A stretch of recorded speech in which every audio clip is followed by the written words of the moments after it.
It's a great family, great family. Say hello to him, okay? You're going to have a big, big success with the deal he made. Boeing is selling dozens of 737 airplanes in a deal valued at $4.8 billion and supporting approximately 20,000 U.S. jobs. And during our trip, the United States and Saudi Arabia, and I must say also Qatar, we visited, they were fantastic.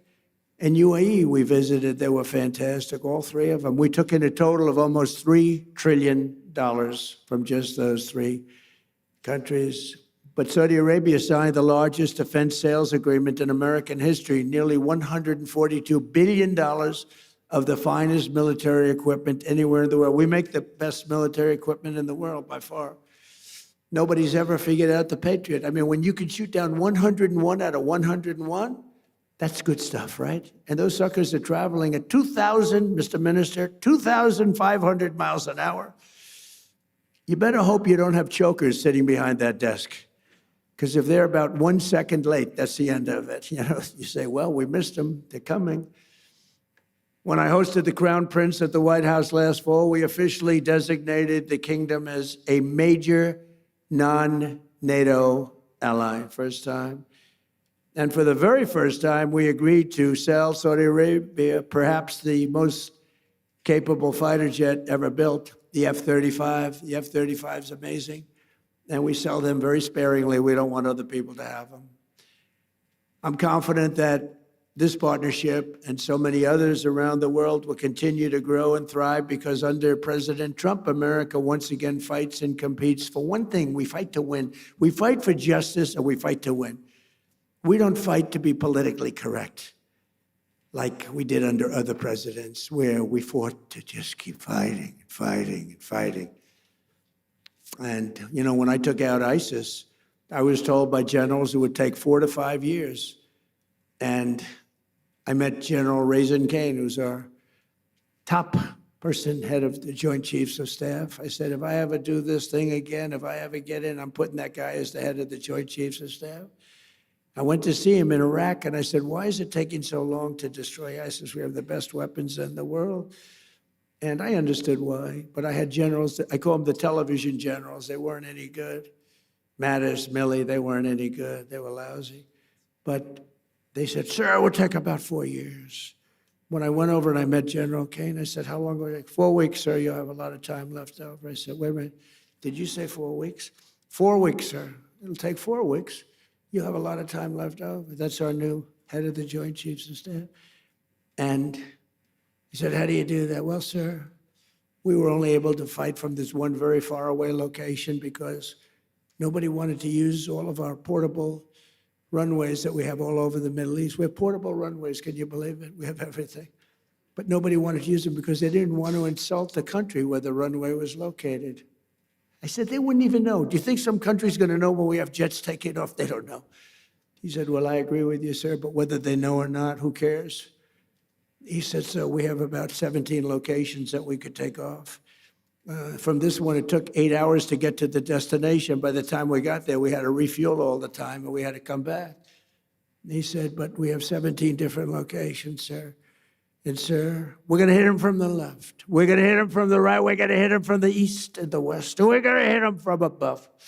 And you could see he was getting crazy. And I said, what's your first name? He said, Raisin, sir. What do you mean, Raisin? My name is Raisin. He said, you mean your name is Raisin Cain? And he said, yes, sir. You're the guy I'm looking for. I've been looking for you for 4 frickin' years. I found Raisin Cain. His first name is Dan, but his nickname is Raisin. And I love that. I loved Raisin Cain. And I said, if I ever get in, this was before I decided to even run, I said, if I ever run and if I win, that guy's going to be the head of the Joint Chiefs of Staff. That's exactly what happened. Then he was all for me, and I'm all for him, but he's a great general. He's like one of these football coaches that's great. You know, there's some great ones, Johnny, right? And all they do is they sit, their wives are complaining, everyone's complaining. They never go, they don't see anybody. They just go into the room and they study film and tape it.